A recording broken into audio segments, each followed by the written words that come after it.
Rider nga nag-overtake sa truck sa barangay Takasaro, patay sang natumba kag malasakan sang truck. Ini ang gintutukan ni Kim Salinas. Dead on arrival sa ospital ang 27 anyos nga lalaking nga rider matapos nalasakan sang truck sa barangay Takasaro kay Nasangaga. Ginkilala ang biktima kay alias Steph, residente sang among barangay. Kita ko ang tao, kaya na sa may karsada, wasak ang ulo ya. Sa inisyal nga investigasyon sang Haro Traffic Enforcement Unit, nagasunod na motorsiklo sa biktima sa truck. Pag-abot sa C1 Road sa barangay Takasaro, nag-overtake ini sa tunga sang truck kag isa pa ka motorsiklo. Apang nadulaan ini sa kontrol kag natumba. Wala nakapangamanan ang driver sang truck sunod sa kapulisan. Kaya tumba sa iyang left side and then sa limig isunod din nga cargo truck ang motongan nila pangkangit ang iyang ulo.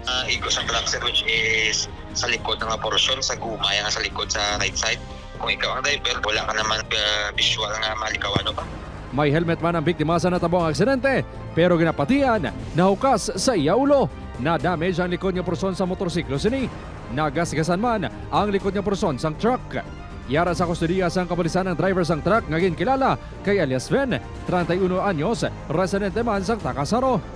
Wala pa makadesisyon ang pamilya sang biktima kung mapasakas ang reklamo nga reckless imprudence resulting in homicide and damage to property.